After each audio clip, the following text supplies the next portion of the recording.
बिस्मिल्लाहिर्रहमानिर्रहीम। तमाम तारीफ़ें उस रब्बुल इज़्ज़त के लिए जिसकी तरफ हम सब को लौट कर जाना है और जिसके हुजूर हम सब को एक दिन पेश किया जाएगा। अस्सलाम वालेकुम नाज़रीन, मैं इरफान हाशमी लंदन स्टूडियो से आपको प्रोग्राम में खुशामदीद कहता हूँ। दोस्तों, आज 13 जुलाई दिन है पीर का और आज की हमारी ये पहली वीडियो है। सबसे पहले आज की अहम खबरें और चंद अहम सवालात। दोस्तों, अलीमा खान ने ग्राउंड पर पाकिस्तान तहरीक इंसाफ की क़यादत को संभाल लिया है। स्ट्रीट मूवमेंट का बाकायदा तौर पर आगाज़ कर दिया। ये आगाज़ ऐसा हुआ कि पाकिस्तान की इस्टेब्लिशमेंट के जितने भी असासे थे, जितनी भी प्रॉक्सीज थी, उन्हें ख़तरा महसूस होने लगा और अब वो एक प्रोपेगेंडा कर रहे हैं। एक साजिश तैयार की जा रही है। ये साजिश क्या है और क्या अगले माह अलीमा खान को सज़ा सुना दी जाएगी? इस सज़ा से क्या ये तहरीक रुकेगी? बाकी बहनें क्या अलीमा खान के बाद मैदान में आएंगी? और इस तहरीक को चलाने के हवाले से वर्कर क्या कह रहा है? चित्राल में किस किस्म के मनाजिर देखे गए और पाकिस्तान तहरीक इंसाफ की पूरी क़यादत आज क्यों गायब थी? दोस्तों, इसकी मुकम्मल तफसील भी आपके सामने रखेंगे आज के इस प्रोग्राम में।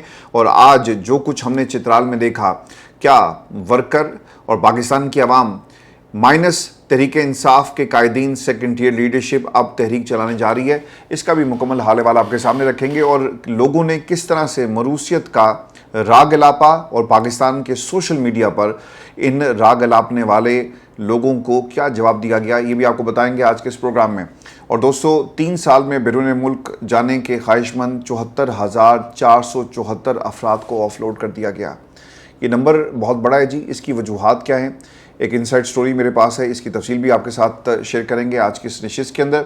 और दोस्तों, इसके साथ साथ पाकिस्तान तहरीक इंसाफ की सियासी कमेटी, कोर कमेटी, ये कमेटी, वो कमेटी, इन तमाम कमेटीज़ के अंदर किस किस्म की बात चल रही है। ये इमरान खान की रिहाई के लिए मुत्तफिक नहीं होते। ये पाकिस्तान में इलेक्शन के हवाले से आपको एक जो नुक्ते के ऊपर इकट्ठे होते नज़र नहीं आते। अब किस किस्म के इख्तलाफात हैं, ये भी आपको बताएंगे आज के इस प्रोग्राम में। और फिर अली मोहम्मद ख़ान के ऊपर किस किस्म की तनकीद की गई और एक जुमला अलीमा ख़ान का कि शहादत, अगर मारना है मार दो, शहादत से बड़ी कोई चीज़ नहीं है।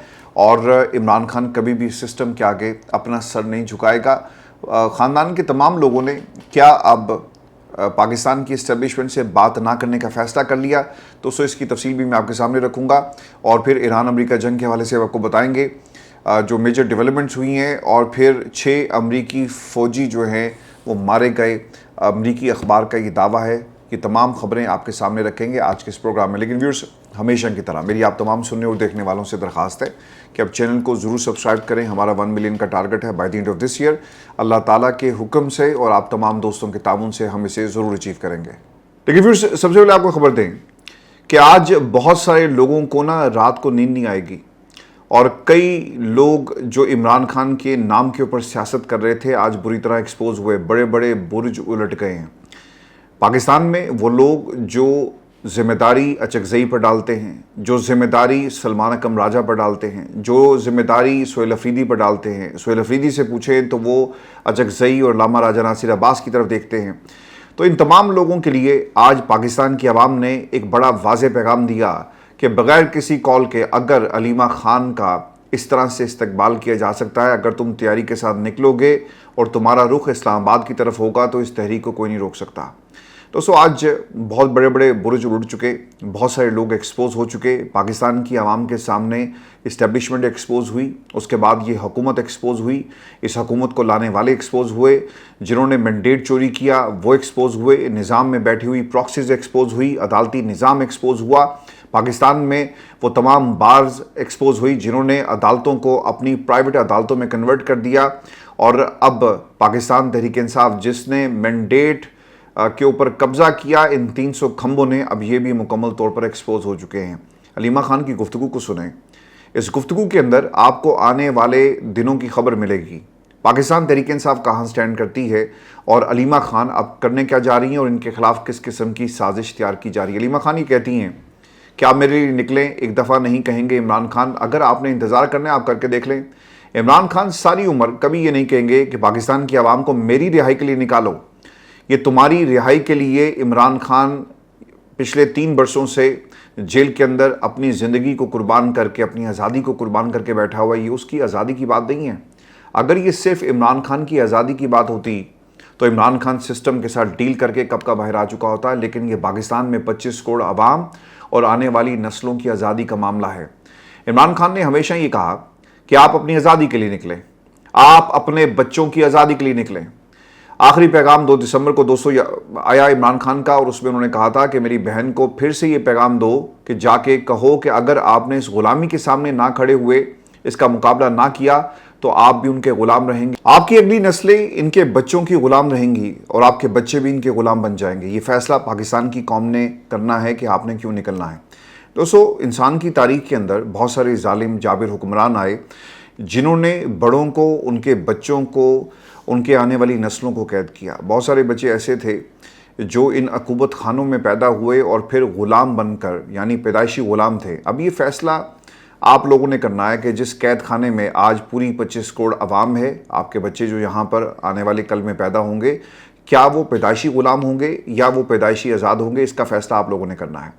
अलीमा खान ने एक और जो बात कही कि हमें इमरान खान की ज़रूरत है, हमें हमारे मुल्क पाकिस्तान को, आपको, हम सब की ज़रूरत है, और पाकिस्तान में उन लोगों के ऊपर अब हमें प्रेशर डालना है जिन्होंने 78 वर्षों से पाकिस्तान की आवाम को ग़ुलाम बना कर रखा। आपको ये प्रेशर इतना बढ़ाना है, इतना आगे लेकर जाना है कि ये लोग इमरान खान के पहले हकूक़ को बहाल करें, इसके बाद इमरान खान की जो अदालतें, जिन अदालतों में केसेस लगे हुए हैं, इन अदालतों में केसेस सुने जाएं और इनको इंसाफ दिया जाए, और जब इंसाफ मिलेगा फिर इमरान खान इंशाल्लाह रिहा होंगे और इसके बाद हम सब रिहा होंगे और आप इंशाल्लाह, हम आपके साथ होंगे। और ये अलीमा खान की आज गुफ्तगू थी जो उन्होंने कारकुनों से खिताब करते हुए कही। एक जुमला उनका ना, अगर इस पूरी गुफ्तगू का और इस खिताब का जो मेरी याददाश्त के अंदर और जो एकदम जहन के अंदर नक्श हो गया, वो क्या था? उन्होंने कहा कि शहादत, हमें मारना है मार दो, तो हम शहादत की ख्वाहिश करेंगे और हम मौत से नहीं डरते। दोस्तों, ये पूरे का पूरा ख़ानदान जो है ना, वो पीछे नहीं हटेगा।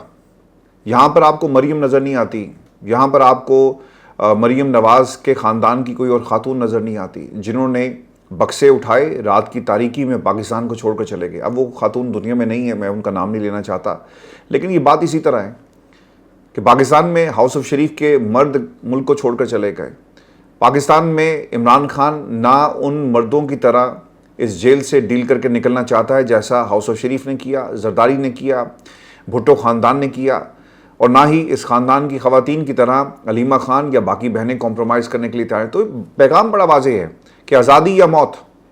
पहले तो खान साहब भी कहते थे कि मारने मार दो यार, लेकिन मैं तुम्हारे आगे सर नहीं झुकाऊंगा। अब तो बहनें भी ये कह रही हैं कि मारने मार दो, और शहादत से बड़ी कोई चीज़ नहीं होती। और दोस्तों, आज का ये खिताब ना एक पूरी हिकमत अमली था, और यकीनन इस हिकमत अमली को पाकिस्तान में प्रॉक्सीज भी देख रही होंगी और पाकिस्तान की इस्टेब्लिशमेंट ने भी इसको बहुत करीब से देखा होगा और उनकी प्लानिंग शुरू हो गई होगी। अलीमा खान ये कहती हैं कि लोग कहते हैं कि आप कॉल दें, मैंने कहा कि नहीं, आप जवान ISF खड़ी है, यहाँ पे आप बच्चे खड़े हैं, लेकिन हमने इमरान खान कहीं नहीं चाहेंगे कि आप जाओ जहाँ पे ये गोलियाँ चलाए, लेकिन मैं तो ये कहती हूँ कि आइंदा अगर कोई गोली चलाने वाला दहशतगर्द हो, आप इसको नहीं छोड़ें, क्योंकि वो जुल्म कर रहा है हमारे बच्चों के ऊपर, हम उनको नहीं करने देंगे। इस बारी आपने ऐसी जगह पर नहीं जाना, इस्लामाबाद नहीं जाना, हमने प्रेशर बनाना अडयाला जाकर, हम जाएंगे अडयाला और हमें अडयाला जाने से कोई नहीं रोकता। दूसरी जो चीज़ उन्होंने कही, जो कुछ दिनों से ही हो रहा था ना कि कोई अडयाला नहीं जाएगा, उन्होंने कहा जी हम अडयाला जाएंगे और जाकर ये मुसलसल प्रेशर वहाँ पर डालेंगे, लेकिन हम इस्लामाबाद नहीं जाएंगे क्योंकि ये लोग वहाँ पर गोलियाँ मारते हैं।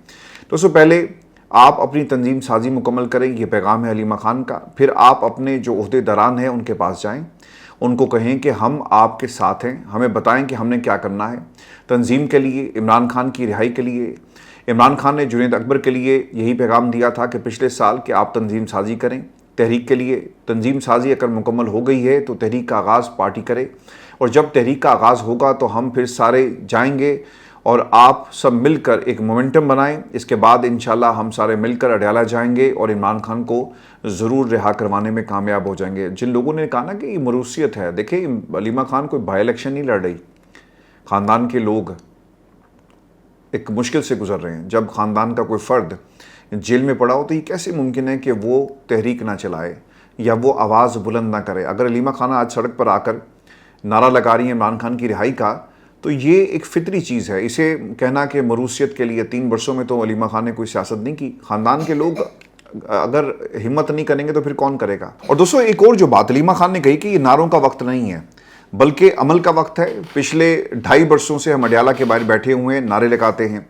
लोग पंजाब के अंदर बहुत ज़्यादा जुल्म बर्दाश्त कर रहे हैं, लेकिन अब क्योंकि अडयाला मुसलसल आकर उनका जो खौफ था वो ख़त्म हो चुका, खौफ के बुत टूट चुके, लिहाजा अब तहरीक को चलाने का वक्त हुआ चाहता है। उन्होंने एक और मिसाल दी थी कश्मीर के हवाले से कि कई हफ्तों से कश्मीर की आवाम धरना देकर बैठी है, तो हमें उनसे सीखना होगा और वो किस तरह से अपनी इस तहरीक को कामयाब बना रहे हैं।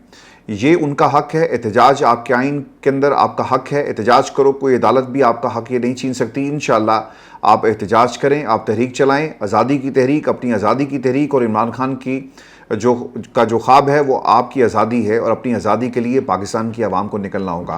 दोस्तों, अलीमा खान की जो गुफ्तगू हुई है वहाँ पे जो लोग मौजूद थे, एक तो बहुत शॉर्ट नोटिस के ऊपर अलीमा खान वहाँ पर गई, लेकिन एक शानदार किस्म का उनका इस्तकबाल किया गया। पाकिस्तान की आवाम हमेशा से इस ख़ानदान का इस्तकबाल करती है, चाहे वर्कर जाए, चाहे सुहेल अफरीदी जाए, चाहे पाकिस्तान तहरीक इंसाफ के अंदर कोई अदना सा कारकुन भी चला जाए, पाकिस्तान की आवाम ने हमेशा इमरान खान की बात की, क्योंकि आपका जो मरकज़ है बहुत ही स्ट्रॉन्ग है और मरकज़ आपका इमरान खान है। और ये वो मरकज़ है, ये वो ताल्लुक़ है जो पाकिस्तान की आवाम को एक दूसरे के साथ जो है वो जोड़ता है।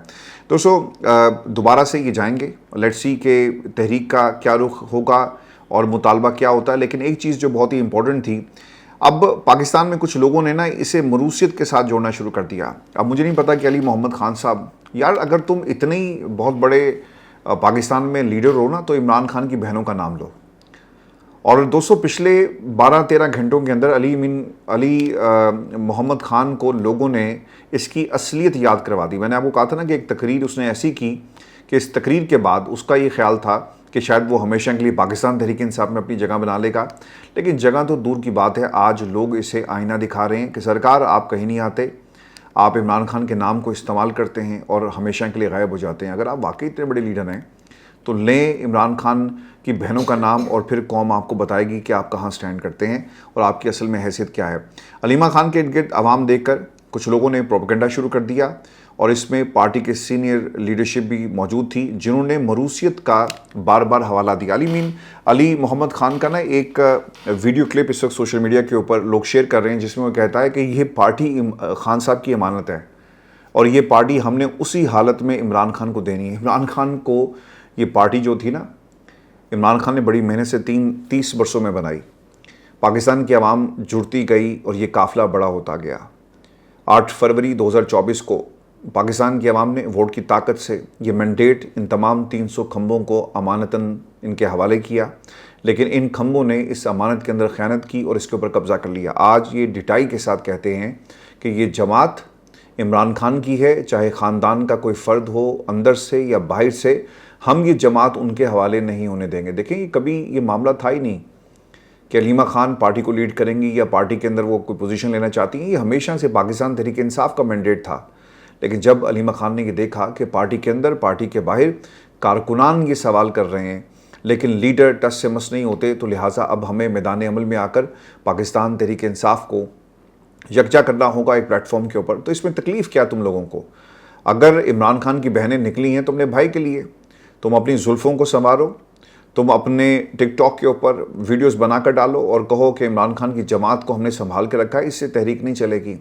ये लोग दोस्तों इंतज़ार कर रहे हैं और मेरी इतलात के मुताबिक पाकिस्तान तहरीक इंसाफ में बहुत सारे लोग ऐसे भी हैं जिन्हें ये बताया गया, समझा दिया गया कि अब इमरान खान बाहर नहीं आएगा, लिहाजा अपनी फ़िक्र करो और अपने लिए सोचो। और लोगों ने तहरीक इंसाफ को शायद खैर बात कहने का कोई प्लान भी बना लिया। अब होगा क्या आने वाले कुछ दिनों के अंदर, ये इस चीज़ को बुनियाद बनाकर पाकिस्तान तहरीक इंसाफ में से कुछ लोग जो छोड़ जाएंगे और कहेंगे कि जनाब हम तो, हमारी जंग तो सारी उम्र मरूसियत के ख़िलाफ़ रही, लेकिन यहाँ पर अलीमा खान मरूसी किरदार बनकर पाकिस्तान तहरीक इंसाफ के ऊपर कब्ज़ा करना चाहती हैं।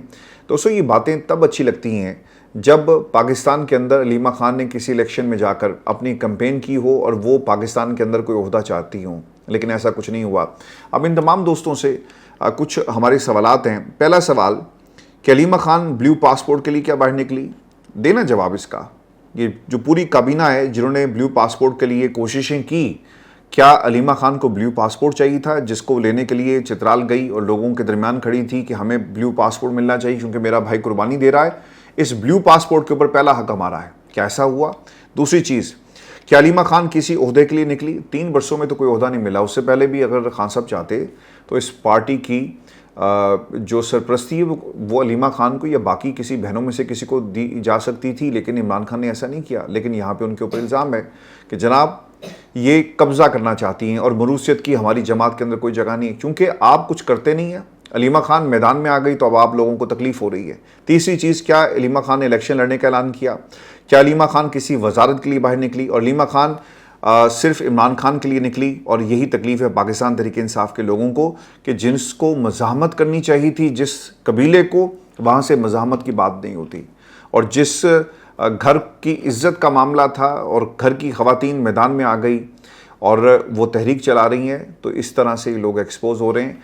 और यही वो वजह है कि इन मरूसी किरदारों को जो है वो अब लॉन्च किया गया। दोस्तों, कुछ चीज़ें मैं आपके साथ शेयर कर दूं कि इन पिछले 9 महीनों के अंदर क्या हुआ।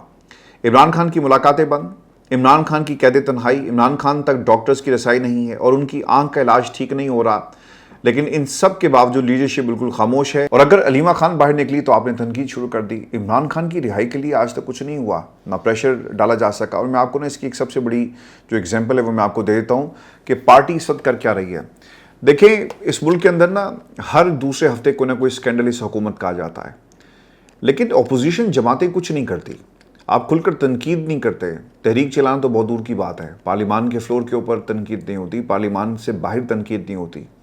इस मुल्क में पिछले 3 महीनों के अंदर जो पेट्रोल की कीमत है वो आसमान से बातें कर रही है। लेवी के ऊपर पाकिस्तान में अपोजिशन को अपना किरदार अदा करना चाहिए था, लेकिन आपको अपोजिशन कहीं नज़र नहीं आती। पाकिस्तान में IPPs का मामला आया, आपको अपना किरदार अदा करना चाहिए था, लेकिन आपने कुछ नहीं किया, आप खामोश हो गए। जहाज़ ख़रीदा गया, आपको बहुत कुछ करना चाहिए था, लेकिन आपने कुछ नहीं किया। इसके अलावा बहुत सारे स्कैंडल्स पंजाब के अंदर सर उठाते हैं, लेकिन पंजाब में कहीं पर भी दूर दूर तक आपको पार्लियामान के अलावा कोई बोलता हुआ नज़र नहीं आता। तो ये वो कारकर्दगी थी। यानी इमरान खान के दौर में पेट्रोल की कीमत क्या थी, आज क्या है। अपोजिशन को चाहिए था कि सड़कों पर आती, लेकिन इमरान खान को आप माइनस कर दें इस पूरी कैंपेन में से जो पाकिस्तान की आवाम के मसाइल थे। आप उन मसाइल की नुमाइंदगी भी सही अंदाज से नहीं कर सके और आप ये कहते हैं कि जमात इमरान खान की अमानत है। तो सब पार्टी इस वक्त कर क्या रही है? पार्टी इस वक्त शदीद किस्म की तकसीम और अंदरूनी खलफशार का शिकार है और हर गुजरते दिन के साथ आपको पाकिस्तान तहरीक इंसाफ में मज़ीद नए धड़े जो हैं वो बनते हुए नजर आएंगे। नए नए स्कैंडल सामने आ रहे हैं। ब्लू पासपोर्ट स्कैंडल आया, फिर सुहेल अफरीदी के भाई के खिलाफ एक चार्जशीट और उसने ख़त लिख दिया शहजादे ने। उसने कहा जी कि अपने भाई को ज़रा संभालें।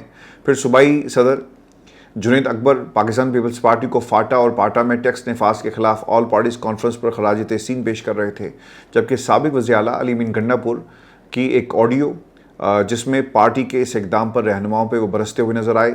अली अमीन गंडापुर ने कहा और इतराज़ किया कि किस मुंह से अपोजिशन की जमातें जिन्होंने कबायली और पाटा में टैक्स नाफिज किया वो ऑल पार्टीज़ कॉन्फ्रेंस कर रही हैं और किस पार्टी पॉलिसी के तहत Pakistan Tehreek Insaf all parties conference में शिरकत कर रही है। उन्होंने अपने रहनुमाओं से दरख्वास्त की कि वो इमरान खान के नज़रिए, अपनी पार्टी और इन लोगों पर तरस खाएं जिन्होंने उन्हें ऐवान में पहुंचाया। लेकिन पाकिस्तान तहरीक इंसाफ इमरान खान की रिहाई के लिए कुछ नहीं करती। तो मेरे भाई अली अमीन गंडापुर, आपकी इस बात का वो क्या जवाब देंगे? और फिर आपको खबर ये भी दें कि पाकिस्तान तहरीक इंसाफ के पसे पर्दा कुछ इख्तलाफात और इस हवाले से अंसार अब्बासी का एक दावा। वो ये कहते हैं कि पाकिस्तान तहरीक इंसाफ के चेयरमैन बैरिस्टर गौहर ने पार्टी बानी इमरान खान और उनकी बहन अलीमा खान से मुतल्लिक अहम अदालती कार्रवाइयों में ताख़ीर कराने के लिए खामोशी से पसे पर्दा कोशिश तेज़ कर दी है। ताहम इस हिकमत अमली पर पार्टी के अंदर इख्तलाफात भी सामने आ गए। बैरिस्टर गौहर ने कौमी असम्बली में कायदे हिज़्ब इख्तिलाफ महमूद खान अचकज़ई और सेनेट में कायदे हिज़्ब इख्तिलाफ अल्लामा राजा नासिर अब्बास दोनों से रब्ता किया और उनसे दरख्वास्त की कि वो अपने अपने ज़राए इस्तेमाल करते हुए जारी कानूनी कार्रवाइयों में पार्टी के बकौल कुछ मोहलत दिलवाने की कोशिश करें।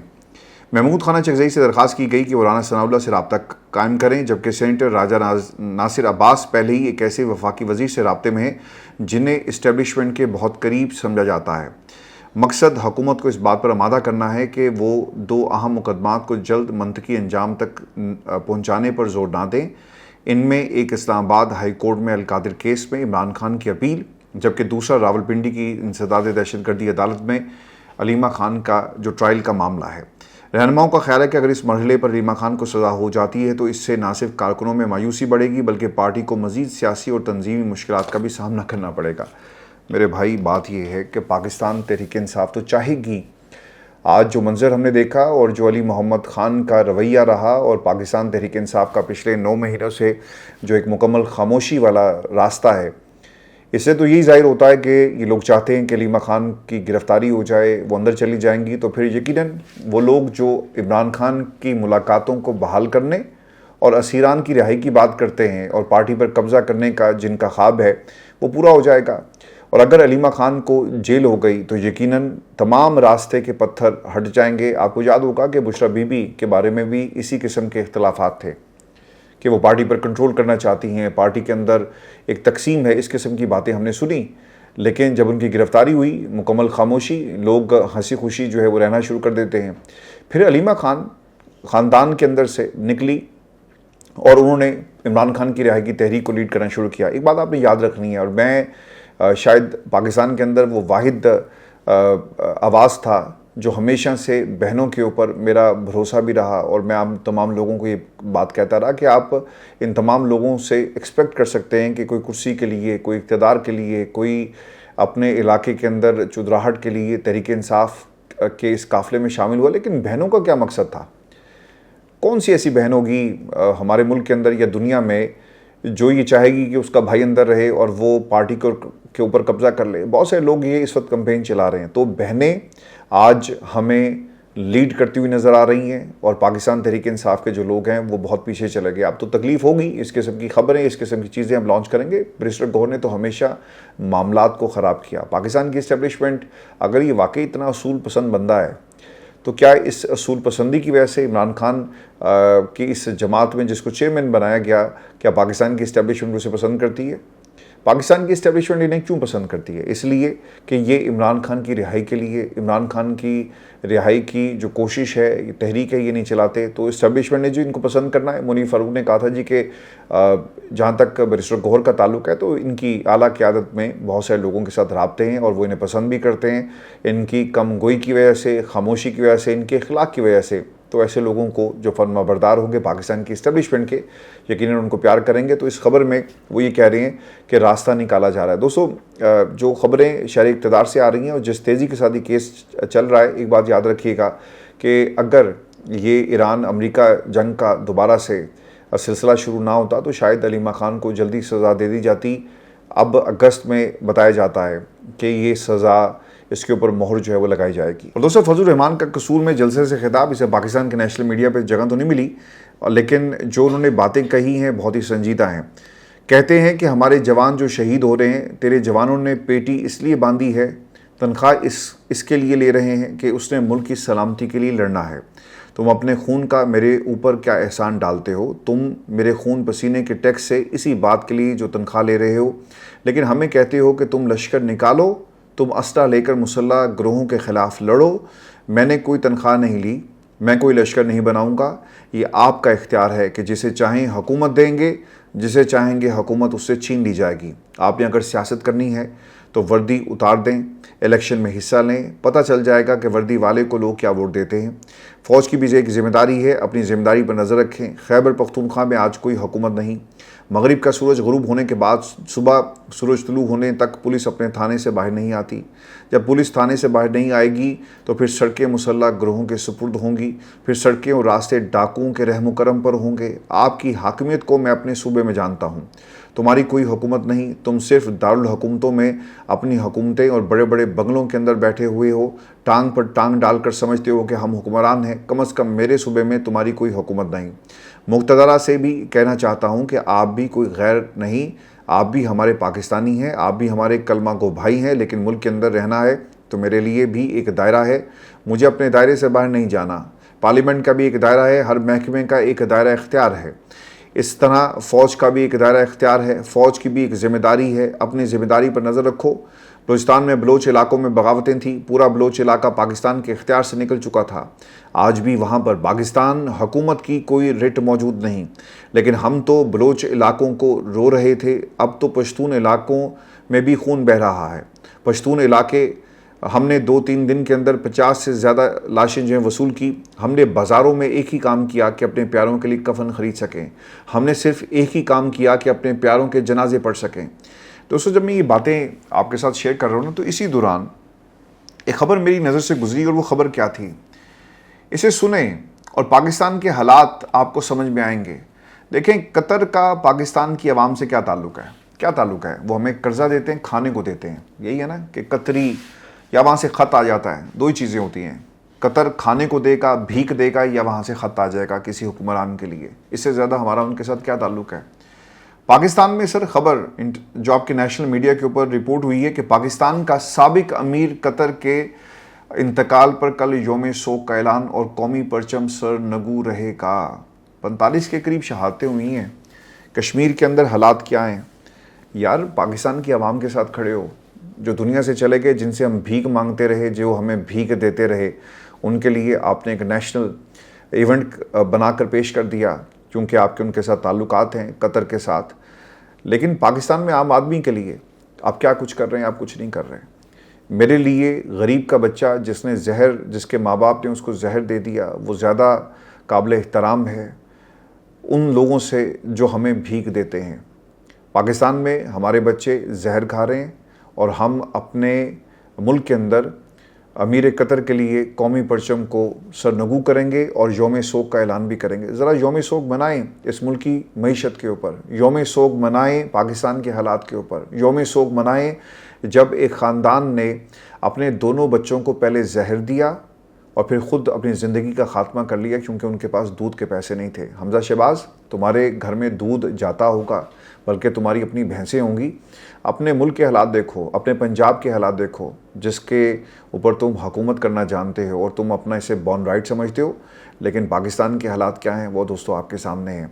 मुझे बहुत ही तकलीफ़ हुई जब मैं इस खबर को मेरी नज़रों से गुजरी कि हमारे हालात क्या हैं और हमें बताया जाता है कि जनाब कौमी परचम सरनगू रहेगा और इसके साथ साथ एक रोज़ा यौम शोक का ऐलान किया गया पाकिस्तान की हुकूमत की तरफ से। तो हमारी हैसियत क्या है वो इस हुकूमत ने हमें दोस्तों बता दी है। और दोस्तों आपको एक और ख़बर भी दें कि 3 सालों में बैरून मुल्क जाने के ख्वाहिशमंद 74,474 अफराद को ऑफलोड किया गया। FIA दस्तावेज़ के मुताबिक वफाकी तहकीकाती इदारे, मुख्तलिफ एजेंसी और इदारों ने 3 सालों में बैरून मुल्क जाने के ख्वाहिशमंद हज़रात जितने भी थे उनके ये नंबर्स जो हैं रिलीज़ किए हैं। और दस्तावेज़ के मुताबिक 30,021 लोगों को मुख्तलिफ एयरलाइन से ऑफलोड किया गया। 3617 अफराद अपनी किसी वजह से खुद ही ऑफलोड हुए और 40 अफराद को कस्टम्स ANF या ASF ने ऑफलोड किया। मुख्तलिफ एयरपोर्ट से 39,786 शहरियों को ऑफलोड किया गया। दस्तावेज़ के मुताबिक 20,000 अफराद को ज़रूरी दस्तावेज़ात ना होने की बुनियाद पर ऑफलोड किया गया। 12,673 अफराद को मशकूक ट्रैवल प्लान की वजह से ऑफलोड किया गया। इसके साथ साथ 3,450 अफराद स्टॉप लिस्ट में होने की वजह से ऑफलोड हुए और FIA दस्तावेज़ के मुताबिक गलत सफरी रूट की वजह से 505 अफराद को ऑफलोड किया गया। तो ये फिगर्स हैं। देखें, एक बात याद रखिएगा कि जब ये लोग पाकिस्तान से बाहर जाते हैं ना, इन 3 वर्षों में जो फिगर्स थी वो क्या थी, इतने लाख लोग पाकिस्तान छोड़कर चले गए। आपकी जगह हंसाई होती है ना कि पाकिस्तान के हालात ख़राब हैं और इसलिए सब कुछ ये लोग कर रहे हैं। इनमें बहुत सारे लोगों को वजूहात नहीं बताई गई, आज तक की वजूहात नहीं बताई गई। इसमें एक और भी फैक्टर है कि ये भीख मांगते हैं बहुत सारे लोग जाकर, कुछ लोगों की ट्रैवल हिस्ट्री ख़राब होती है। फिर इसमें और भी फैक्टर्स आ जाते हैं कि ये ऐसे ग्रोहों के हाथ चढ़ जाते हैं जो इनकी ज़िंदगी का सौदा कर देते हैं और एक हाथ के बाद दूसरे हाथ बिकते हैं, दूसरे से तीसरे हाथ बिकते हैं। इसी तरह इनका सिलसिला चलता है और बहुत सारे लोगों के घर वापसी के इम्कानात ख़त्म हो जाते हैं और उनकी लाशें भी घर नहीं आती। तो इसमें बहुत सारे फैक्टर्स हैं, लेकिन जो मेजर फैक्टर जो हमें समझ में आता है वो ये था कि पाकिस्तान की जग हंसाई होती है कि यार हमारे मुल्क के अंदर हालात क्या हैं, ख़राब हैं। 7 लाख से ज़ायद लोग पाकिस्तान को छोड़कर इसलिए चले गए कि यहाँ पर कुछ नहीं है, नौकरी नहीं है। दोस्तों मैं आपको आखिर में ईरान अमेरिका जंग के हवाले से एक अपडेट ये दे दूँ कि एक तो 6 अमरीकी जो फ़ौजी उनकी हलाकत का ये मामला है और 1 मार्च को कुवैत की शोइबा बंदरगाह पर ईरान ड्रोन हमले में 6 अमरीकी फ़ौजी हलाक हुए। अमरीकी अखबार के मुताबिक ईरान अमरीका जंग के दूसरे रोज़ कुवैत में ईरान ड्रोन हमले में 6 अमरीकी फ़ौजी हलाक और दर्जनों फ़ौजी ज़ख्मी हुए और ज़ख्मी अमरीकी फ़ौजियों में से कुछ की हालत तशवीशनाक बताई गई। ये हमला अमरीकी फ़ौज के लिए उस जंग का महंगा तरीन हमला साबित हुआ। अमरीकी अखबार की रिपोर्ट के मुताबिक हमले में बच जाने वाले एहलकारों के मुताबिक अमरीकी जनरलों ने वार्निंग को नज़रअंदाज किया और अमरीकी कमांडरों को वार्निंग दी गई थी कि निशाना बनाई जाने वाली तनसीब गैर महफूज है।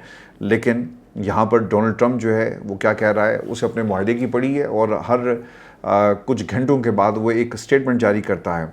अपनी स्टेटमेंट के अंदर डोनाल्ड ट्रंप ने अब से कुछ ही देर पहले कहा कि हफ्ते को ईरान मुआहदे पर मुतफिक हो गया था, फिर 1 घंटे के अंदर ही आपने हुर्मुज़ में जहाज़ पर ड्रोन हमला कर दिया गया। ये ट्रंप का दावा है, चूँकि इन्हें एक रास्ता चाहिए and then this is what exactly he is trying to do. वो एक रास्ते की तलाश में है और देखना ही होगा कि क्या उसे एक सेफ पैसेज मिल सकता है अपने पॉलिटिकल कैपिटल को बचाने के लिए। दोस्तों, ये हमारी आज की वीडियो थी। अपने कमेंट जरूर भेजिएगा, चैनल को सब्सक्राइब करना मत भूलें। इजाज़त दीजिए, अल्लाह ने के बाद।